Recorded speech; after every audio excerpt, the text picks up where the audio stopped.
ఈరోజు వికసిత్ భారత్ ప్రణాళిక ఏంది? ఈరోజు అందుకోసమే మా ఆయన దుఃఖం చూడు, ఆయన బాధ చూడు, కడుపులో విషము ఎట్లా అంటే కడుపు నిండా విషయం. మూసీలో ఉన్న కాలుష్యానికంటే వీళ్ళ కడుపులలో అంతకంటే ఎక్కువ విషయం ఉంది అధ్యక్ష. విషం జిమ్ముతున్నారు. మీరు మూసీ కాలుష్యమే ప్రమాదం అనుకుంటున్నారు అధ్యక్ష. ఈ మనుషుల కడుపుల్లో ఉన్న విషయం మూసి కాలుష్యానికంటే ప్రమాదకరంగా తయారైంది అధ్యక్ష. ఏం నొప్పి అధ్యక్ష? నేను ఎవరినైనా విమర్శించిన అధ్యక్ష? నేను ఈ ప్రభుత్వం ఏం కార్యక్రమాలు చేపట్టబోతుందో సభలో సభ్యులు మాకు తెలవాలని అడిగినారు. పాయల శంకర్ గారు ఏం అడిగినారు అధ్యక్ష? మేము సభ్యులము, ప్రభుత్వం ఏం చేస్తుందో మాకు వివరించండి, మేము కూడా మా చేతనైనా సాయం చేస్తామని మాట్లాడినారు అధ్యక్ష.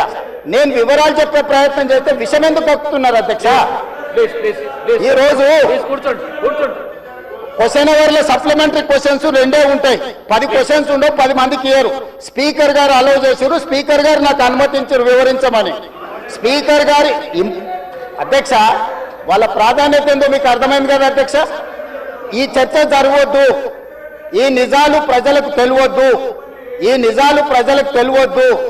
విషం కడుపు నిండా విషం. మీరు కళ్ళు చూడండి అధ్యక్ష, అసలు వాళ్ళ కళ్ళలో చూడండి. వాళ్ళ కళ్ళెక్కిన ఓలే శక్తి ఉంటే ఆ విషపు కళ్ళతో చూస్తే మొత్తం కాలి బూడిదైపోయేటట్టు చూస్తున్నారు అధ్యక్ష. కప్పిపుచ్చుకోవడానికి అద్దాలు పెట్టుకుంటున్నారు అధ్యక్ష. అద్దాలు పెట్టుకున్నా మీ విషపు చూపులు ప్రజలకు అర్థమవుతాయి. అందుకోసమని నా మాట ఒక్కటే అధ్యక్ష. ఈరోజు తెలంగాణకు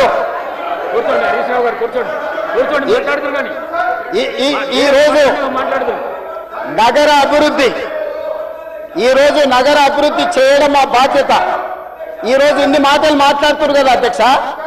ఆనాడు కాంగ్రెస్ లో గెలిచిన ఎమ్మెల్యేని తీసుకొని మూసీ రివర్ డెవలప్మెంట్ కార్పొరేషన్ కు చైర్మన్ చేసింది ఎవరు అధ్యక్ష?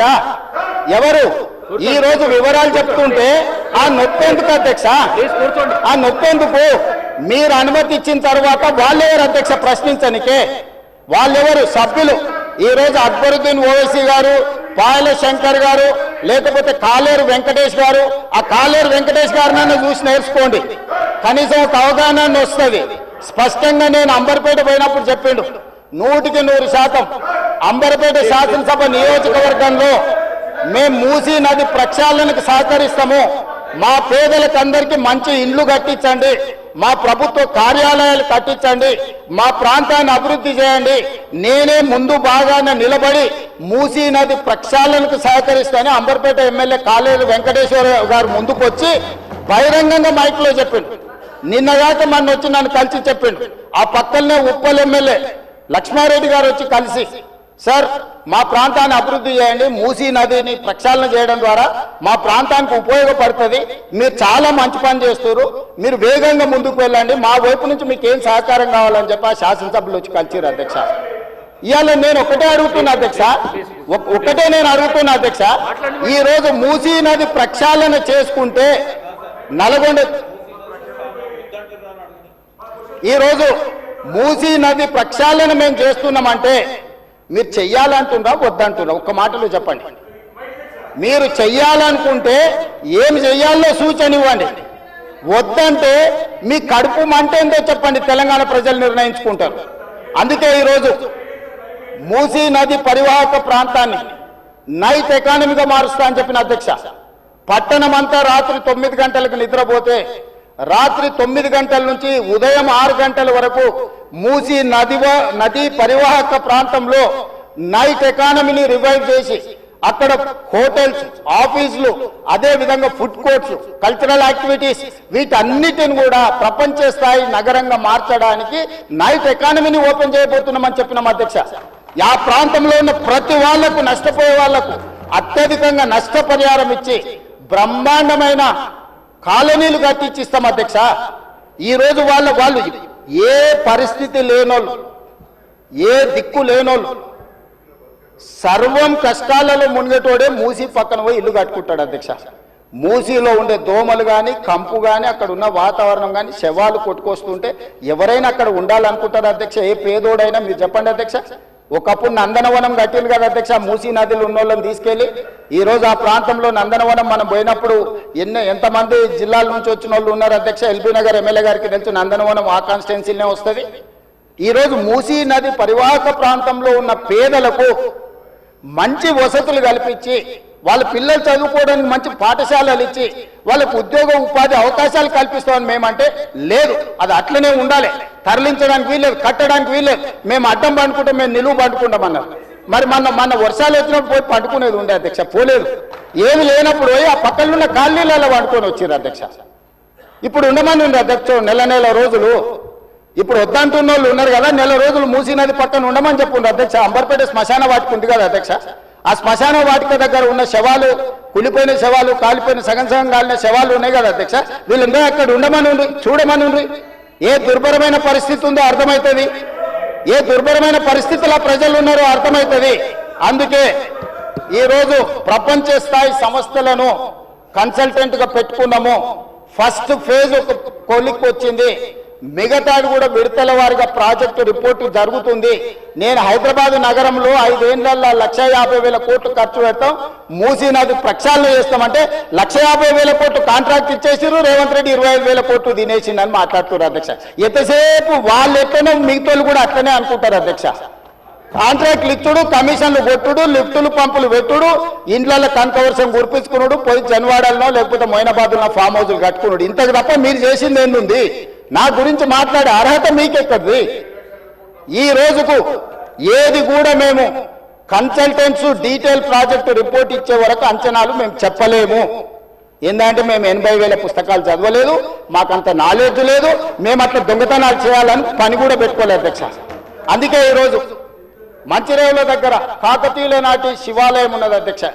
850 సంవత్సరాల పురాతనమైన శివాలయం మంచిరేవుల దగ్గర ఉంది అధ్యక్ష. గ్రేహాండ్స్ ల్యాండ్ ఉందా, ఈ రోజు అక్కడ శివాలయం కట్టదలుచుకున్నాం అధ్యక్ష. మన సంస్కృతిని కూడా పునరుద్ధరిస్తున్నాం. ముందుకు వచ్చిన తర్వాత మక్కా మసీదు ఉన్నది, ఒక అంతర్జాతీయ స్థాయి మసీదును అక్కడ కట్టదలుచుకున్నాం అధ్యక్ష. నదీ పరివాహక ప్రాంతంలో ముందుకు వస్తే సిక్ చావుని గౌలిగూడ దగ్గర ఒక అద్భుతమైన స్వర్ణ దేవాలయం లాంటి ఒక సిక్ మందిరాన్ని కట్టదలుచుకున్నాం అధ్యక్ష. ఆ విధంగా ముందుకెళ్తే ఉప్పల్ ప్రాంతంలో మెదక్ చర్చ్ లాంటి ఒక అద్భుతమైన చర్చిని కట్టదలుచుకున్నాం అధ్యక్ష. మూసీ నది పరివాహక ప్రాంతంలో ఒక పక్కన దేవుడు ఉంటాడు, ఇంకొక పక్కన అల్లా ఉంటాడు, ఇంకొక పక్కన గురుద్వారా ఉంటుంది, ఇంకొక పక్కన యేసు ప్రభు ఉంటాడు. ఈ 4 మతాలకు సంబంధించి మూసీ నది పరివాహక ప్రాంతంలో మత సమ్మేళనాన్ని చేసి ఒక మత సామరస్యాన్ని అభివృద్ధి చేయడానికి ఈరోజు కార్యక్రమాలు చేస్తున్నాం అధ్యక్ష. అదే విధంగా ఈరోజు ఇంటర్నేషనల్ స్టాండర్డ్స్ లో మనం అక్కడ ఉండే వ్యాపార కేంద్రాలను అభివృద్ధి చేయాలనుకుంటున్నాం అధ్యక్ష. ఈ రోజు నీళ్లు శాశ్వతంగా అందులో ప్రవహించే విధంగా నగరాల నుంచి వచ్చే మొత్తం కాలుష్యాన్ని మొత్తం నియంత్రించి సివరేజ్ ట్రీట్మెంట్ ప్లాంట్స్ పెట్టి ట్రీట్ చేసి ఆ వాటర్ని కూడా వినియోగించుకోవడానికి ఈరోజు ప్రణాళికలు చేస్తున్నాం అధ్యక్ష. వీటన్నిటికీ అంచనాలు లేకుండా టెండర్లు ఇచ్చి కాంట్రాక్టర్ల దగ్గర నుంచి మేము కమిషన్లు కొట్టదలుచుకోలేదు అధ్యక్ష. సంవత్సరంన్నర నుంచి నిరంతరం పనిచేస్తే ఇప్పుడు ఒక కొలిక్కి వచ్చినాయి. ఇంకొక సంవత్సరం పడుతుంది మొత్తం డీటెయిల్ ప్రాజెక్టు రిపోర్ట్ తయారు కావడానికి. 5 సంవత్సరాల కోసం కన్సల్టెంట్ కంపెనీని పెట్టుకున్నాం అధ్యక్ష. 5 సంవత్సరాలు ప్రాజెక్టు డిజైన్లు ఇవ్వడమే కాకుండా, అంచనాలు వేయడమే కాకుండా, నిర్మాణంలో కూడా వాళ్ళ సహకారం ఉండాలని చెప్పి ఈరోజు అంతర్జాతీయ స్థాయి కంపెనీలను తీసుకొచ్చి మనం పెట్టుకున్నాం అధ్యక్ష.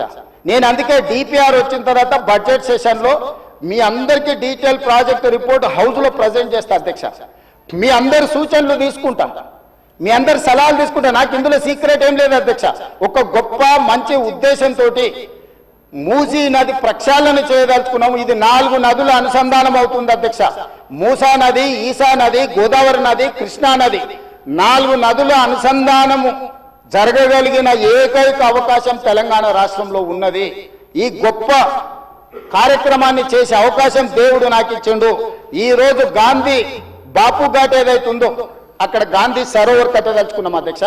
గాంధీ సరోవర్ నిర్మించాలంటే ప్రభుత్వానికి భూమి తక్కువ ఉంది, డిఫెన్స్ ల్యాండ్ ఉంది. 200 ఎకరాలు కేంద్ర ప్రభుత్వాన్ని అడిగినాం, నరేంద్ర మోడీ గారిని అడిగినాం, రాజ్నాథ్ సింగ్ గారిని అడిగినాం. రాజ్నాథ్ సింగ్ గారు పెద్ద మనసు చేసుకొని తాత్కాలికంగా ఇమ్మీడియట్గా ఒక 60 ఎకరాలు ఇస్తా, ఇంకొక 50 ఎకరాలు 100 ఎకరాల పైన ఇస్తా. గాంధీ సరోవర్, గాంధీ అక్కడ గాంధీ సరోవర్ దగ్గర ప్రపంచంలోనే ఎత్తైన మహాత్మా గాంధీ గారి విగ్రహాన్ని కట్టాలి, అక్కడ గాంధీ ఫిలాసఫీని ప్రపంచానికి చెప్పాలి, గొప్ప ఎడ్యుకేషనల్ ఇన్స్టిట్యూట్స్ అక్కడ పెట్టాలి, ప్రజలకు జ్ఞానాన్ని పిల్లలకు విజ్ఞానాన్ని ఇవ్వాలని ఈరోజు మేము ప్రయత్నం చేస్తున్నాం. కేంద్ర ప్రభుత్వం కూడా పార్టీలకు వ్యతిరేకంగా పార్టీలకు భిన్నంగా ఉన్న రాజ్నాథ్ సింగ్ గారు ఒక పెద్ద మనిషి ముందుకు వచ్చి బ్రహ్మాండంగా ఉన్నది గాంధీ సరోవర్ కట్టుండని ప్రాథమికంగా 55 ఎకరాల భూమిని తెలంగాణకు బదలాయించడానికి ఒప్పుకుండు. మేము 200 అడిగినాం, మేము 100కు వస్తాం, మిగతా 50 ఎకరాలు కూడా ఇవ్వండి అని అడిగితే మనం కలిస్తే ఇప్పుడు కమిటీని పంపించింది అధ్యక్ష. డిఫెన్స్ సెక్రటరీలు అందరూ వచ్చి ఫీల్డ్ ఇన్స్పెక్షన్ చేసి ప్రాథమికంగా ఇది బ్రహ్మాండమైన ప్రాజెక్టు, మీకు ఆ భూమి కూడా ఇస్తామని కేంద్ర ప్రభుత్వం ముందుకు వచ్చింది అధ్యక్ష. మేము కేంద్ర ప్రభుత్వంతో సయోధ్య పెట్టుకుంటున్నది మీలాగా కేసుల నుంచి తప్పించుకోనికే కాదు అధ్యక్ష, తెలంగాణ రాష్ట్రాన్ని అభివృద్ధి చేయడం కోసం కేంద్ర ప్రభుత్వంతో ఈరోజు మేము చేస్తుంటే ఈరోజు మనోళ్ళు దానికి రకరకాల ఆలోచనలు జోడించి ఏది దోస్తే అది మాట్లాడుతున్నారు అధ్యక్ష. అందుకే దయచేసి సభ్యులకు ఏం అనుమానాలు ఉన్నా